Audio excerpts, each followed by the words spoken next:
एक बार का जिक्र है, एक रोशन और शादाब समंदरी कस्बे में 4 बेहतरीन दोस्त रहते थे, रेना, अरसलान, नीना और जैन। उन्हें हर साल अपनी गर्मियों की छुट्टियां एक साथ गुजारना बहुत पसंद था, समंदर के किनारे खेलना और साहिल की सैर करना। इस मौसम गर्मा में उनके वालिदैन ने एक खूबसूरत समंदरी घर किराए पर लिया था जो पानी के किनारे था। पहले दिन सूरज की किरणें लहरों पर चमक रही थीं और दोस्तों की खुशी की कोई इंतहा नहीं थी। उन्होंने जल्दी से अपने स्विमिंग सूट पहने और साहिल की तरफ दौड़ पड़े। चिड़ियों की आवाजें हवा में गूंज रही थीं जब वो रेत के कले बनाते और नर्म लहरों में छुपते थे। दिन के आखिर में उन्होंने स्नॉर्कलिंग करने का फैसला किया। दोस्तों ने करीबी दुकान से रंग बिरंगे मास्क और फिन्स किराए पर लिए। गर्म सूरज की रोशनी में वो नीली पानी में कूद गए जहां मछलियां उनके इर्द गिर्द तीर रही थीं। वो देखो, अरसलान ने एक चमकदार नारंगी मछली की तरफ इशारा किया जो कोयरुल के दरमियान दौड़ रही थी। मेरे पास एक समंदरी कछुआ है, रेना ने हैरत से कहा। अचानक नीना ने दूर एक अजीब रोशनी देखी। वो क्या है? इसने बेहतर नजर के लिए सर को झुकाया। बाकी दोस्तों ने भी देखा कि एक चमकदार चीज पानी के नीचे है। चलो देखते हैं, जैन ने कहा। इसकी तजस्सुस बढ़ गई। चाहते हुए चारों दोस्त रोशनी की तरफ तैरने लगे, पानी के अंदर गहराई में जाते हुए। जैसे ही वो करीब पहुंचे, उन्हें मालूम हुआ कि ये सिर्फ एक रोशनी नहीं है, बल्कि ये एक पोशीदा ज़ेर-ए-आब शहर का दरवाजा है। दीवारें रंग बिरंगी कोयरुल से बनी थीं और खूबसूरत सदफ ने इमारतों को सजा रखा था जैसे जवाहरात चमक रहे हो। वाह, ये तो हैरत अंगेज है, रेना ने कहा। इसकी आवाज खुशी से भर गई। उन्होंने एहतियात से शहर में दाखिल हुआ, उनके दिलों में जोश की लहरें थीं। जैसे जैसे वो तंग गलियों से गुजरे, उन्होंने हर जगह हैरत अंगेज समंदरी मखलूक देखी। रंग बिरंगी मछलियों के झुंड और कोयरुल पर बैठे हुए सितारे मछलियां। वो देखो, अरसलान ने एक बड़ा कलमा देखा जो आहिस्ता आहिस्ता खिल रहा था और उसके अंदर एक सचम का मोती था जो गोल्फ की गेंद के बराबर था। अचानक उन्हें एक नर्म आवाज सुनाई दी, खुश आमदीद बहादुर मुहिम जो। दोस्तों ने पीछे मोड़कर एक परी देखी। इसके बाल समंदरी घास की तरह बहते थे और उसकी दम नीले और सब्ज रंग की चमक रही थी। मैं नाजा हूँ, इसने मुस्कुराहट के साथ कहा। तुमने पोशीदा शहर आबिये को तलाश कर लिया है। बहुत कम लोगों ने इसे देखा है। तुम यहाँ क्यों आए हो? हम सिर्फ एक एक्सप्लोर करने आए हैं, नीना ने कहा, अब भी हैरत में थी। ये जगह तो लाजवाब है। नाजा ने सर हिलाया। बहुत से ज़ायरीन आबिये आते हैं, मगर सिर्फ वही लोग उसकी खूबसूरती देख सकते हैं जिनके दिल में मोहब्बत हो। आओ, मैं तुम्हें इसके बारे में बताती हूँ। जब वो नाजा के साथ शहर की सैर कर रहे थी, इसने उन्हें सब कुछ दिखाया। रंग बिरंगी कोयरुल बागात जहाँ फूल सबसे चमकदार रंगों में खुलते थे और अजीम हाल जहाँ समंदरी कछुए अहम मामलात पर बहस करते थे। दोस्तों को लगा जैसे वो ख्वाब में है। उन्होंने डॉल्फिन्स के साथ रक्स किया, मछलियों से बात करना सीखा और यहाँ तक कि एक ज़ेर-ए-आब लाइब्रेरी भी दरियाफ्त की जहाँ कदीम तहरीरें रखी गई थीं। जैन खास तौर पर उन कहानियों से मुतासिर हुआ जो बहादुर समंदरी मखलूक ने अपने शहर को बचाने की कहानियां सुनाई। जब सूरज गुरूब होने लगा, नाजा ने कहा, अब वक्त है कि तुम सतह पर वापस चलो। समंदर का बहाव जल्द बदल जाएगा और तुम्हें यहाँ फंसना नहीं चाहिए। क्या हम थोड़ी देर और रह सकते हैं?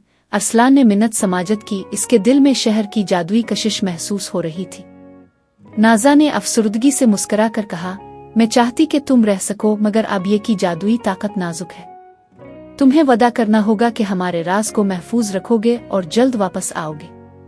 दोस्तों ने सर हिलाया, जानते हुए कि वो इस मुहिम को कभी नहीं भूलेंगे। जब वो पानी की सतह पर वापस पहुंचे तो वो रेत पर गिर गए, बेहद खुशी से भरे हुए। क्या ये वाकई हुआ? रेना ने हैरत से पूछा, अभी तक यकीन नहीं कर रही थी। मेरा ख्याल है कि हुआ, जैन ने कहा।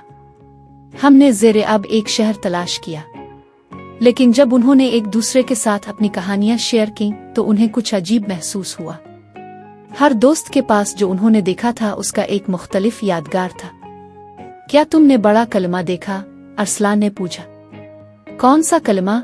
रेना ने जवाब दिया। इसका चेहरा मुतफक्किर था। और वो ज़ेर-ए-आब लाइब्रेरी? जैन ने शामिल किया। मैंने वो नहीं देखी, नीना ने कहा हैरान होकर। शायद अब ये का जादू हर शख्स को वही दिखाता है जो इसे देखने की जरूरत होती है। नाजा की आवाज उनके जहनों में गूंजने लगी। परेशान लेकिन खुशी से भरे, उन्होंने अगले दिन वापस जाने का वादा किया ताकि शहर का मजीद जायजा ले सके। अगले दिन वो इस जगह वापस पहुंचे जहां उन्होंने दरवाजा दरियाफ्त किया था। उन्होंने अपने सावरकिल्स और फिन्स पहने और पानी में छलांग लगा दी। जब वो चमकदार शहर के करीब पहुंचे तो उन्हें एक नया एहसास हुआ। चलो नाज़ा को दोबारा तलाश करें, नीना ने तजवीज़ दी। लेकिन जब वो पहुंचे तो उन्हें एक गैर मुतवक्की चीज मिली। शहर खामोश था और रंगीन रंगों में कमी महसूस हो रही थी। वो सड़कों से गुजरे नाज़ा को पुकारते हुए, लेकिन कोई जवाब नहीं मिला।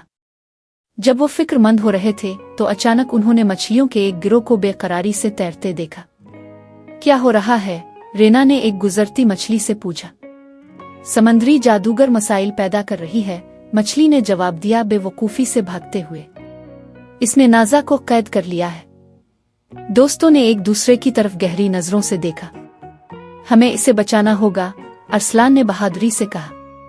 एक नए मकसद के साथ वो शहर की गहराइयों में तैरने लगे, मछलियों के रास्ते की पैरवी करते हुए। वो सरगोशियों की गार तक पहुंचे जो एक तारीख और सायेदार जगह थी। ये मशहूर था कि वहीं समंदरी जादूगर रहता है। हमें एहतियात से रहना होगा, जैन ने धीमी आवाज में कहा। जैसे ही वो गार के करीब पहुंचे, उन्होंने एक जहरीली कहकहा सुनी। किसने मेरी सरजमीन ने कदम रखा? एक खुरदरी आवाज गूंजी। हम हैं, रेना ने चीख कर कहा। इसकी आवाज लरज रही थी। हम नाज़ा को बचाने आए हैं।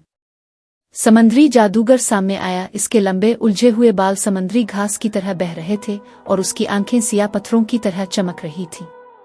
बेवकूफ बच्चों, तुम सोचते हो कि तुम इसे बचा सकते हो? वो अब मेरी है। फिर तुम्हें मेरे चैलेंज का सामना करना होगा, समंदरी जादूगर ने कहा। मेरी पहेली हल करो और इसे वापस ले जा सकते हो। नाकाम होने पर तुम हमेशा के लिए यहाँ फंस जाओगे। दोस्तों ने सर हिलाया, तैयार होकर चैलेंज का सामना करने के लिए।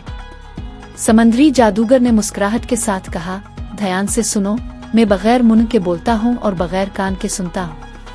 मेरा कोई जिस्म नहीं, मगर मैं हुआ के साथ जिंदा हो जाता हूँ। मैं क्या हूँ? दोस्तों ने आपस में सरगोशी की सोचते हुए। ये क्या हो सकता है? नीना ने कहा। क्या ये गूंज है? जैन ने मशवरा दिया। हम गूंज, रेना ने कहा। इसका चेहरा रोशन हुआ। सही, समंदरी जादूगर ने चिड़चिड़ाई से कहा, इसकी आवाज अफसरुदगी से भरी हुई।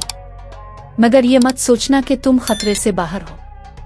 आखिरी चैलेंज अभी बाकी है। इसने अपनी एक बड़ी सदफ निकाली। इस सदफ के अंदर खजाना है, मगर ये एक पहेली के जरिए महफूज है। जितना तुम लेते हो इतना ही पीछे छोड़ जाते हो। मैं क्या हूँ? दोस्तों ने फिर गौर किया। क्या छोड़ता है? अरसलान ने पूछा। कदम, नीना ने जोर से कहा। ये तो कदम है। समंदरी जादूगर ने उनकी तरफ घोर कर देखा, मगर इसे तस्लीम करना पड़ा कि वो सही है। बहुत होशियार, मगर मैं इसे आसानी से नहीं जाने दूंगी। इसने अपने हाथ उठाए और गार के इर्द गिर्द पानी में बुलबुले बनने लगे। अब तुम्हें गार के मुहाफिज का सामना करना होगा। सायों से एक बड़ा ऑक्टोपस नमूदार हुआ, इसका पानी में घूम रही थी। गुजरने के लिए तुम्हें अपनी बहादुरी दिखानी होगी। दोस्तों ने एक दूसरे को देखा और उन्हें मालूम था कि उन्हें क्या करना है। एक एक करके उन्होंने ऑक्टोपस का सामना किया, खौफ के बावजूद हिम्मत और मोहब्बत का मुजाहरा करते हुए। रेना ने दोस्ताना इशारा किया और ऑक्टोपस ने नर्म सा लम्स दिया। अरसलान ने समंदर की मोहब्बत का इजहार किया और नीना ने दोस्ती के बारे में एक गीत गाया। जैन ने तो ऑक्टोपस को एक चमकदार सदफ भी पेश की जो इसने पाई थी। उनकी बहादुरी से मुतासिर होकर ऑक्टोपस ने गहरी सांस ली। तुमने अपनी काबिलियत साबित की है। समंदरी जादूगर पर तुम्हारी कोई ताकत नहीं। एक आखिरी लहरों के साथ ऑक्टोपस ने नाज़ा को जादू की एक गेंद से आजाद कर दिया। वो दोस्तों के पास आईं, इसकी आंखें शुक्रगुजारी से चमक रही थीं। तुम्हारा शुक्रिया मुझे बचाने के लिए, इसने खुशी से कहा। तुम समंदर के सच्चे दोस्त हो। जब वो शहर की तरफ वापस तीर रहे थे तो उन्हें कामयाबी का एहसास हुआ और समंदरी जादूगर गायब हो गया। अब ये फिर से रोशन हो गया था। नाज़ा ने उन्हें एक पोशीदा जगह पर ले जाकर उनका इस्तकबाल समंदरी मखलूक ने किया। उन्होंने एक बड़ी दावत का एहतमाम किया, समंदरी सब्जियां और चमकदार फल पेश किए।